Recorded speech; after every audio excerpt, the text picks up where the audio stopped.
Olá, amigos. Vamos para uma aula de física eletrostática. Hoje a gente vai ver sobre o processo de eletrização, tá?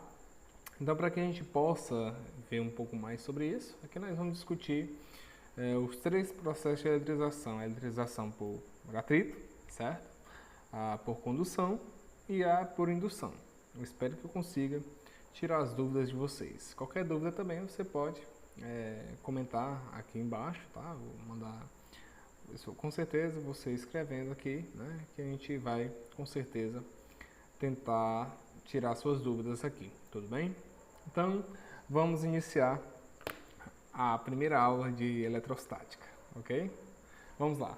Pessoal, então, é muito comum, né?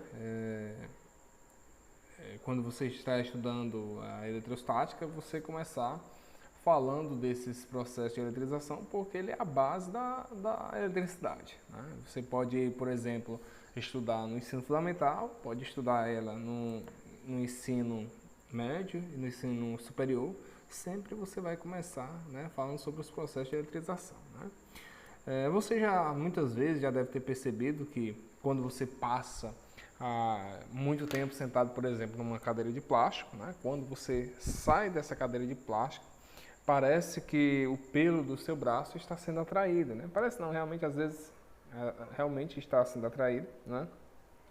Ou quando você está assistindo TV, principalmente aquelas TVs mais antigas, a TV a tubo, né, cinescópio, quando você passa pela frente da tela, você sentir os pelos também do seu braço sendo atraído, né?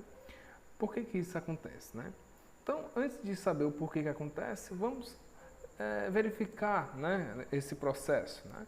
Então, vamos supor que você tem aqui um bastão de vidro, tá? Esse aqui é um bastão de vidro, né? E aqui nós temos uma lã, certo? Essa lã. Então, a gente vai fazer o seguinte, para que a gente possa entender esse processo de eletrização, vamos pegar esse bastão de vidro e friccionar, né? No popular, vamos esfregar, vamos friccionar, né, esse bastão nessa lã.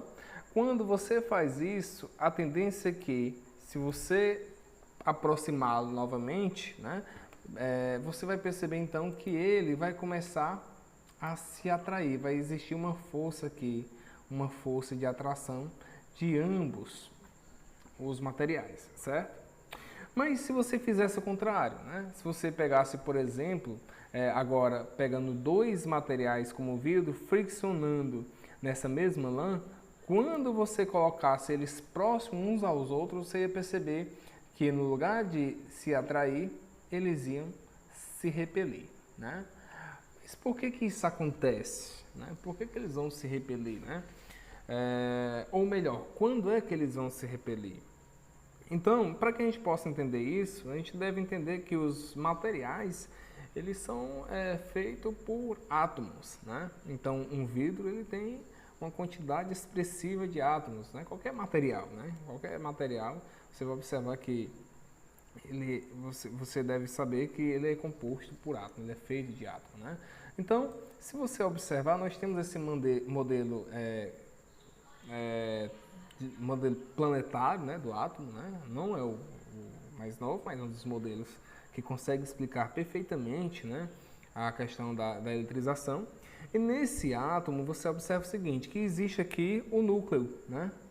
Olha aqui esse núcleo, tá? Aqui ele vai ser, esse núcleo que você está observando nesse átomo, ele é composto por dois elementos aqui, né? Você vai ter aqui a composição de o próton, né? Você vai ter aqui o próton, né, que seria esse mais azulzinho, né? Ele vai ser chamado de próton, certo? E aqui você vai ter esse N aqui que vai ser chamado de nêutron, certo? De nêutron. Então, você observa que nesse átomo também você tem aqui esse elemento, né, mais afastado do núcleo, que ele vai ser chamado, né, de elétron, certo? Então ele vai ser chamado aqui de elétron. Então, esse nêutron, ele tem uma carga nula, né? Ele não oferece nenhuma atração, nenhuma repulsão. O objeto, quando está neutro, ele não oferece isso.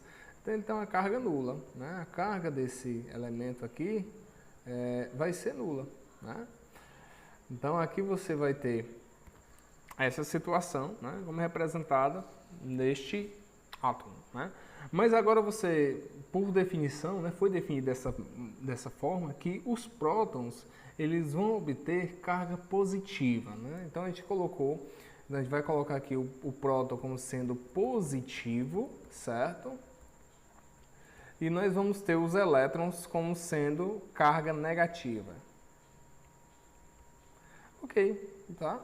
Então, se você observa que os prótons são positivos, né, e os elétrons são cargas negativas, no processo de eletrização a gente observa a seguinte coisa, né?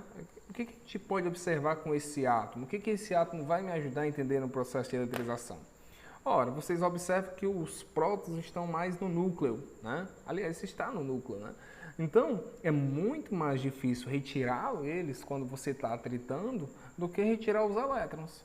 Então, no processo que quando você está atritando aqui, ó, quando friccionou, tá? Esse elemento, esse bastão de vidro nessa lã, né?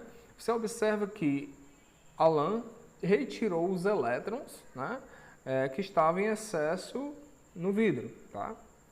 E, como consequência, a lã ganhou elétrons e ficou carregado negativamente. E o vidro ficou carregado positivamente. Então, nos exemplos anteriores, a gente chegou a observar que o vidro, quando atritado na lã e aproximado novamente à lã, vocês observavam que tinha uma força de atração. Mas quando você pegava o vidro e aproximava com o vidro que também tinha sido eletrizado antes, você tinha uma repulsão, né? Então, aí nós temos a seguinte coisa, tá?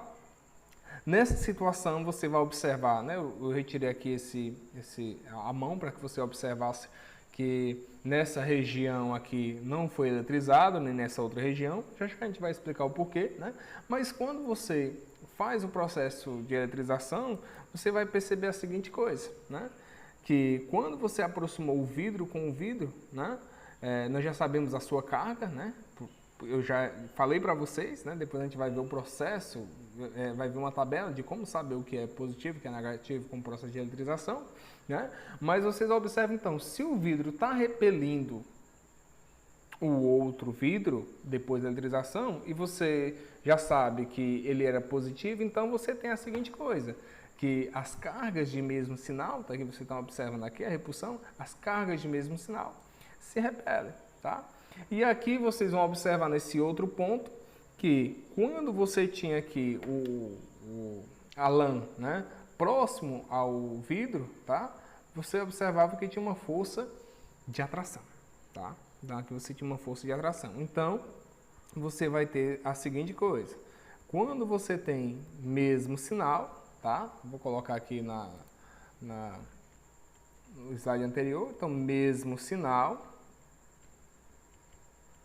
você vai ter uma repulsão, certo? Repulsão.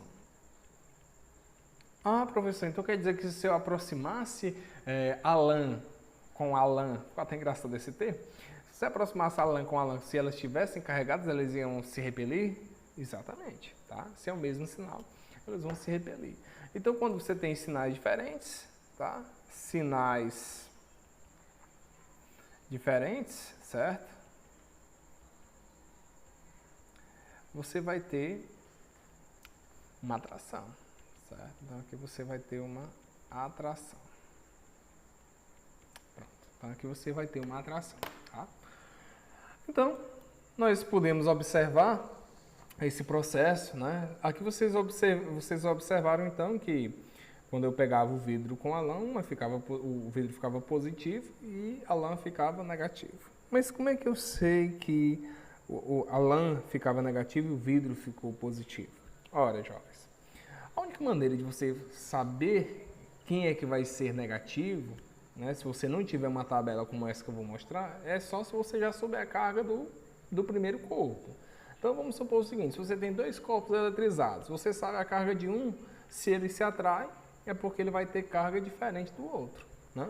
Se eles se repelem é porque eles vão ter cargas iguais. Isso se os dois corpos estiverem eletrizados.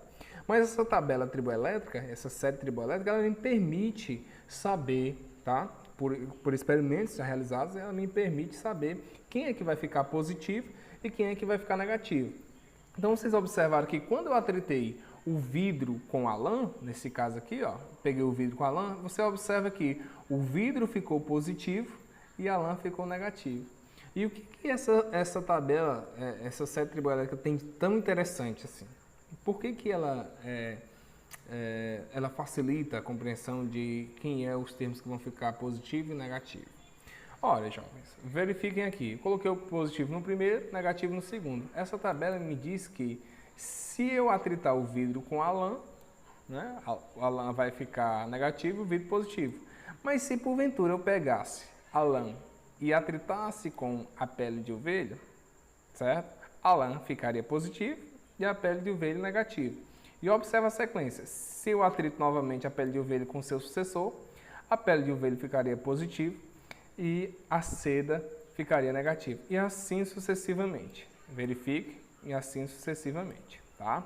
Então, sempre o sucessor ele vai ficar negativo em relação ao anterior. Como assim, professor? O que você quer dizer com isso? Então, imagine que você pegue, por exemplo, o vidro e atrite com qualquer um desses elementos. Se você atritar o vidro com qualquer um desses elementos aqui, por incrível que pareça, tá? O vidro vai ficar positivo. Você observa que tem um reticências aqui porque tem outros elementos que é atritado com vidro, o vidro ficaria negativo, né? Então, o que fosse antecessor ao vidro, né? Um ia ficando negativo em relação ao outro, tá? Então, se eu pego o vidro e atrito com a lã, vidro fica positivo. Se eu pego o vidro e atrito com a pele de ovelha, o vidro fica negativo. Opa, desculpa, fica positivo, tá? Então, o vidro vai ficar positivo com qualquer um desses elementos, tá? Então, essa tabela, se eu pego esse, por exemplo, cobre e atrito com qualquer um desses antecessores, o cobre vai ficar negativo em relação aos anteriores, sempre assim. E quando eu atritei ele com o superior, o cobre ficou positivo em relação ao seu sucessor, tá? Então, professor, como é que eu posso entender isso melhor? Tem alguma maneira simples? Olha, realmente você não precisa decorar essa tabela, porque geralmente ela vem para você, você precisa ler essa tabela e entender o que ela está dizendo. Então, aqui eu vou colocar aqui essa seta para baixo, tá? Para dizer que tudo que estiver na parte inferior, tá? Lembrando que alguns livros colocam na horizontal, né? Mas a lógica é a mesma. Tudo que estiver na parte inferior vai ficar negativo.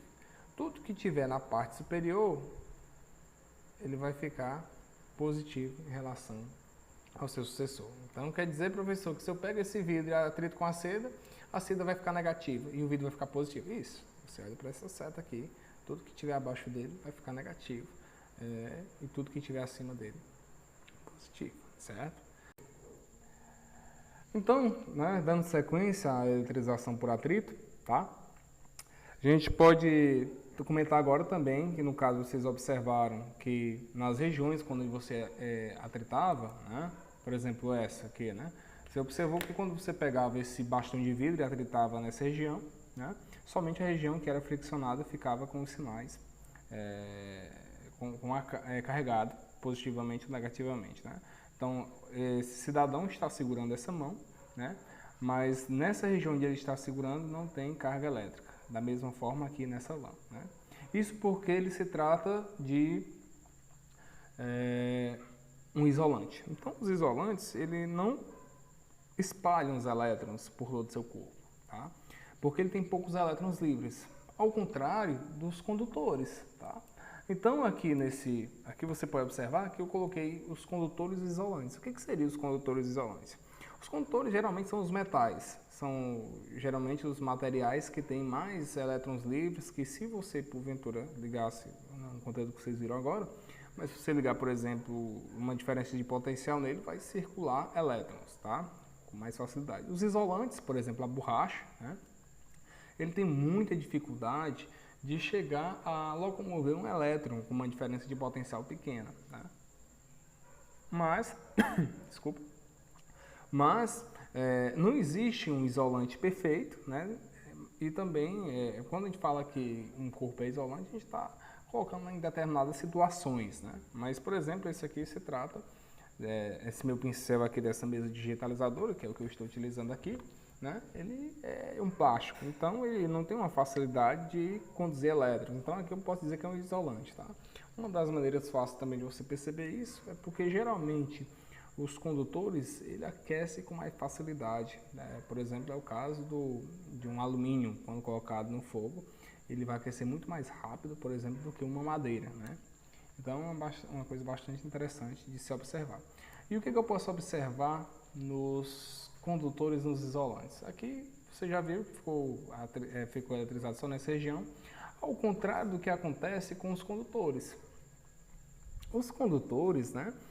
Se você atritasse, por exemplo, só essa região aqui, ó, só essa região, tá? Quando você terminasse de atritar só essa região, friccionar com esse material, a tendência era que os elétrons se espalhassem por todo o material condutor. Aqui, observe que esse cidadão não está tocando no condutor, está tocando simplesmente no isolante. Isso aqui é um material isolante, tá? E esse é o material condutor. Então, observe que no condutor os elétrons se espalham, né? E no nosso amigo isolante não, né? Então, se ele só conseguiu fazer essa eletrização porque ele está pegando uma parte não condutora, porque se ele pegasse na parte condutora, a tendência é que os elétrons escoariam para a sua mão, então ele nunca conseguiria eletrizar por atrito. Mas para você eletrizar por atrito, tá? Você necessariamente não pode estar tocando no condutor, tá? Ou você utiliza materiais isolantes, ou então utiliza algum material que não tenha contato direto com esse condutor, tá? Então aqui na próxima aula a gente vai ver eletrização por condução, a gente fala um pouco mais sobre esses condutores, tá ok? Então, até a próxima aula, veremos na parte 2. Até mais.